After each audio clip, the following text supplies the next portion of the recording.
दो चार बिंदुओं के ऊपर आपको आपके माध्यम से सरकार और प्रशासन तक बात पहुंचाने के लिए आज आपको याद किया है कि सबसे पहले मोटा बिंदु के बड़े बड़े होल्डिंग लगे हैं, भव्य नीलामी। मैं भी 50 साल का हुआ हूं। मेरे जन्म से पहले बालोतरा की 36 को आम आदमी जानता है कि ये भेड़ ऊन विभाग था और भेड़ ऊन विभाग का विलय पशुपालन विभाग में हो गया। तो अब पशुपालन विभाग की जमीन नगर पालिका किस हैसियत से नीलाम कर रही है। अब वो दावा ठोक रहे हैं, विरोध किया, पशुपालन विभाग ने आपत्ति दर्ज कराई कि बालोतरा का बच्चा बच्चा जानता है कि पड़ोस में जो पट्टे उसमें भी लिखा है पड़ोसी भेड़ ऊन और पशुपालन विभाग। आनन फानन में अपने सेहत उद्योगपतियों की साठगांठ करके किसी को फायदा देने के लिए गैर वाजिब गैर कानूनी ये नीलामी जबरदस्ती दादागिरी से नगर पालिका ने निकाली। हम घोर निंदा करते हैं, हमारी आपत्ति है अगर इस तरह के दूसरे डिपार्टमेंट की नगर पालिका कोई लाख 2 लाख नहीं करोड़ों की जमीन ये गुपसुप तरीके, हमारा आरोप है कि नाम नीलामी का है, किसी सेहत को फायदा देने के लिए ये करोड़ों का प्लॉट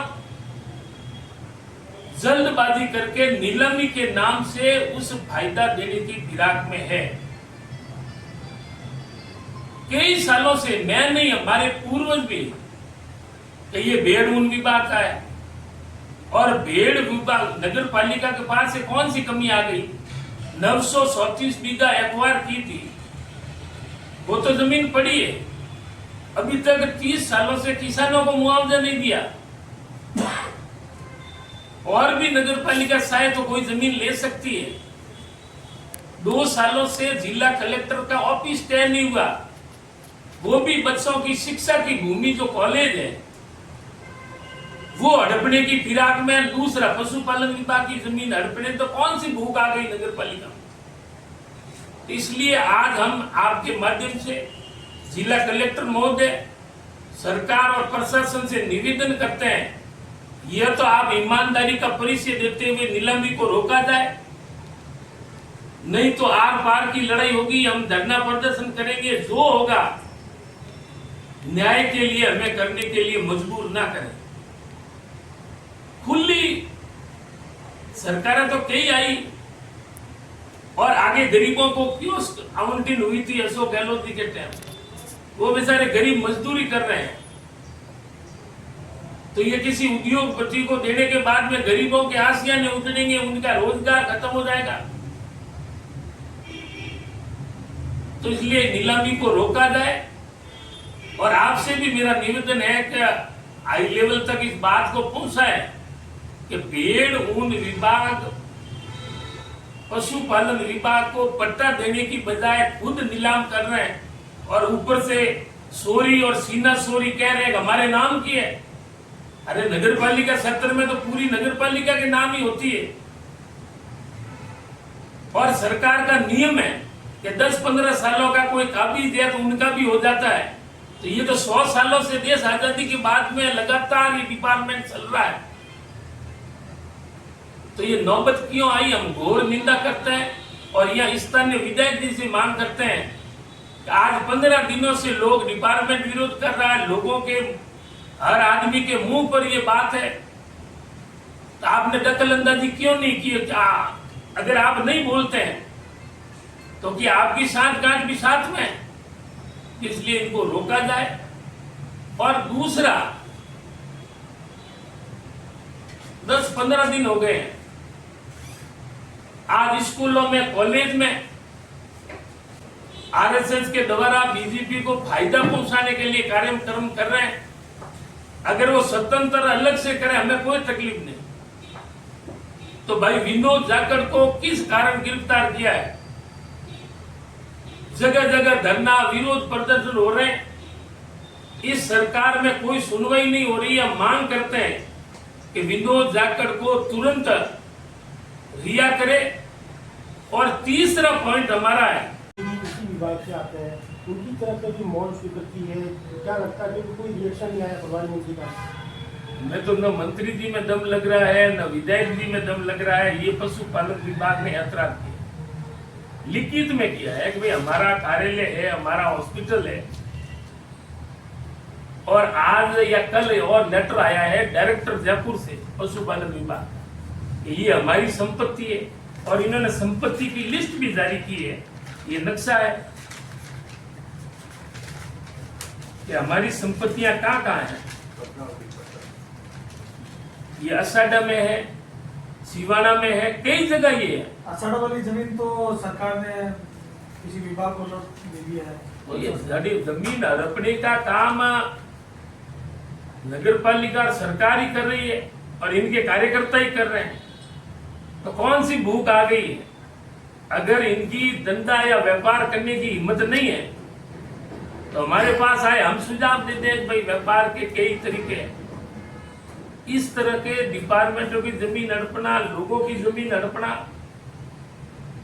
ये लोकतंत्र में तानाशाही रवैया किसी का नहीं चलता। ये मूस का सवाल किसी का नहीं चलता। साहब मैं हूं, कभी हम गलत हैं तो हमें स्वीकार करना पड़ता है। हम सही हैं तो मजबूती से हम बात रख सकते हैं। कल ही आपने देखा होगा कि रिफाइनरी में कार्यरत गरीब परिवार, मीरासी जाति का, पूरे दिन तक गरीब लोग तड़पते रहे। आखिर शाम को हम गए, प्रशासन से मांग की कि भाई दूसरे लोगों को मदद मिलती है तो मेगा कंपनी तो बहुत बड़ी है, वो हजारों नहीं अरबों टर्नओवर है, तो 10-20 लाख इनकी मदद करे। तो हमने मांग की, प्रशासन ने हमारी सुनी और वार्ता करके उन परिवार को न्याय दिया। 8-10 लोगों का ग्रुप है, उनको बार बार वही गिरफ्तार होते हैं और पुलिस किस दबाव में उनको छोड़ देती है। हमारे अड़ोस पड़ोस के, हमारे निवास के आधा किलोमीटर दायरे में 15-20 घरों में चोरियां होगी, एक का भी खुलासा नहीं। तो पुलिस का डर खत्म हो गया है, चोरियां रुक नहीं रही, सरकार नाकाम है। और हमें लगता है विधायक जी का अधिकारी और पुलिस प्रशासन फोन तक नहीं उठाते। तो ये चोरियों को तुरंत रोका जाए और जो चोरियां पकड़ी गई है या जो हुई है उनका खुलासा कर उन मजदूर गरीब परिवारों को न्याय दिलाए। अब प्रशासन और पुलिस के ऊपर विधायक जी की कितनी पकड़ है, उनका ताजा उदाहरण विजयदशमी के दिन आपको देखने को मिला कि प्रशासन ने रिमांड खींचकर, कलेक्टर साहब आ रहे हैं। एक लोकतंत्र में विधायक होता है और विधायक जी का मजाक बना दिया। क्या विधायक जी ये कार्टून है? प्रोटोकॉल में मुख्य सचिव के बराबर एमएलए का ओहदा होता है और उन्होंने किस हैसियत से कहा कलेक्टर साहब आ रहे, समय हो चुका है। और दिन अस्त होने के आधा घंटे बाद देर क्यों की गई? आ जाते कलेक्टर साहब, हम स्वागत करते। ये तो समय पे आना नहीं। और ये एमएलए का जो मजाक बनाया, हम घोर निंदा करते हैं कि विधायक जी की कदर हो, पुलिस प्रशासन समय पे फोन उठाए। ये कोई 1-2 आदमियों का जनप्रतिनिधि नहीं है, बराबर 2.5 लाख मतदाताओं के जनप्रतिनिधि का जिस तरह से अपमान और मजाक बनाया, हम इस बात की घोर निंदा करते हैं कि प्रशासन की जगह है। और हमारे सुनने में आया कि यहाँ के उपखंड अधिकारी जी और ठेकेदार ने एमएलए से रिमोट हाथ में खींचकर उस लड़के को दूर भगा दिया कि कलेक्टर साहब आएंगे, उनके हाथों से होगा। भले ही कलेक्टर साहब करे, लेकिन एक एमएलए के हाथ से इस तरह से रिमोट खींचना, ये पचपदरा की जनता का अपमान है। ये भारतीय जनता पार्टी और सिर्फ एमएलए का अपमान नहीं है, ये हमारी पचपदरा की आन बान और शान जो विधायक है, इस विधायक जी का जिस तरह से मजाक बनाया, हम विधायक जी के साथ में हम उस कृत्य की घोर निंदा करते हैं कि इस तरह से ये अधिकारी बिना कंट्रोल, शायद सरकार है या नहीं है, शायद हमें लग रहा है विधायक जी को ये लोग मानते ही नहीं, क्योंकि विधायक जी की कमजोरी ये है कि सरकार में इनकी पकड़ नहीं होने की वजह से अधिकारियों में भय नाम की कोशिश, इस तरह से भविष्य में ऐसा करते न हो। दूसरा, 15 दिन पहले भाई अग्रवाल जी की सांड के द्वारा मृत्यु हुई। प्रशासन और सरकार और एमएलए साहब सभी बैठे, बड़ी बड़ी बातें हुई। बाड़मेर की तर्ज पर नंदीशाला खोलेंगे। आज महीना बीतने को है, कल परसों और दुर्घटना हो गई। तो इस तरह से आवारा सांड घूम रहे हैं। नगर पालिका का धर्म बनता है कि अवैध नीलामी की बजाय आवारा सांडों को पकड़कर नंदीशाला खोलें, और ये गौ माता के नाम पे वोट लेने वाले आज सुख क्यों है? क्या गलियों में यूं ही इंसानों की हत्या या दुर्घटनाएं होती रहेगी? इनकी तुरंत व्यवस्था करे, ये हम मांग करते हैं। और स्वतः हमने पहले भी आपके माध्यम से निवेदन किया था कि जो आम गरीब और मजदूर वर्ग की जो बस्तियां हैं, वार्ड नंबर 43, 42, 45, 44 और कुछ एक का भाग, जो हमने हमारे समय 182 करोड़ से सीवरेज और पूरी पानी की पाइपलाइन नहीं डालने के लिए टेंडर हुआ, शिलान्यास हुआ, हमारे समय काम भी शुरू हो गया।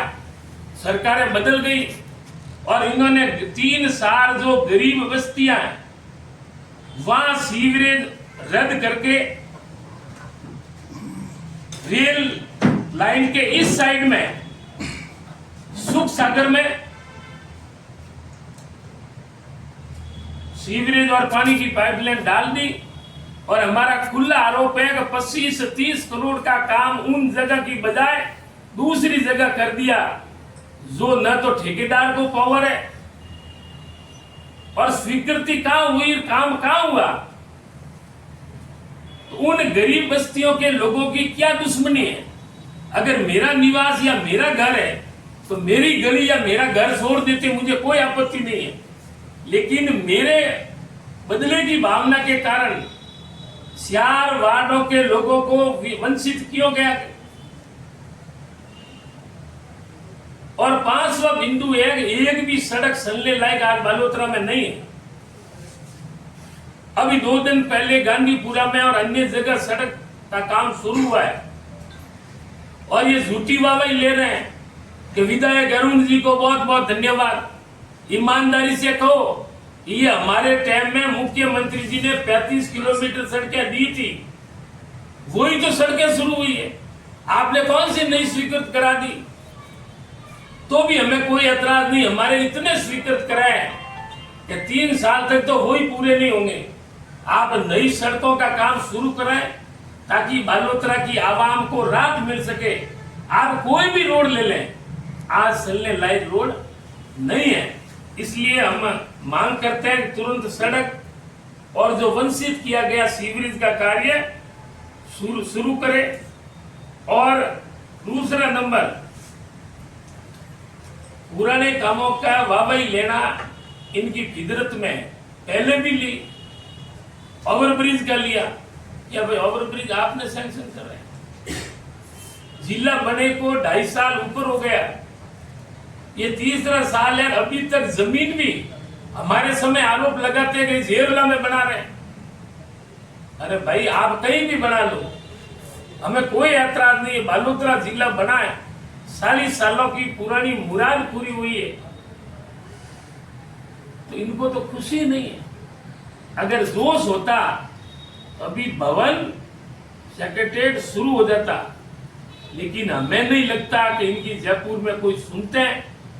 बार बार चक्कर लगा के वापस आ जाते हैं और पुराने काम को, बस स्टैंड के ऊपर 35 करोड़ रुपयों से गंदा नाला को चौपाटी में विकसित करने के लिए 2 साल पूर्व टेंडर हुए, उसके ऊपर अतिक्रमण हो रहे हैं, लोग जमीनें हड़प रहे हैं, तो वो काम शुरू क्यों नहीं कर रहे? वाह भाई, भले आप ले लेना, ये सड़कों की ले रहे हैं, उसी तरह उस गंदे नाले की भी ले लेना, हमें कोई एतराज नहीं, लेकिन कम से कम काम तो शुरू करें। और सत्ता पक्ष के कुछ कार्यकर्ता पैसा कमाने के चक्कर में लोगों के साथ में धोखाधड़ी कर कभी जमीन के ऊपर कब्जा। अभी 2 दिन पहले हमारे जानकारी में आया कि टापरा का लोहार परिवार 3 प्लॉट की एग्रीमेंट लिख दिए और 2 करोड़ की बजाय मात्र 3-3 लाख खाते में, 1 लाख रोकड़ा 10 लाख में,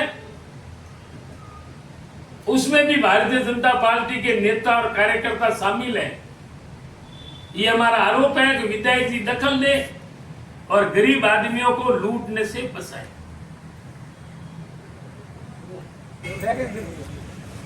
आप देख सकते हो पशु चिकित्सालय की जमीन है, वो नगर परिषद नीलामी के लिए कर रही है। कई वर्षों से ये जमीन पशु चिकित्सालय की है। अब ऐसी कौन सी सरकार को घाटा आ गया जो जमीन पशु चिकित्सालय की जमीन जो नीलामी पे आ गई है। और ये गरीब आदमी बैठा है, दूरी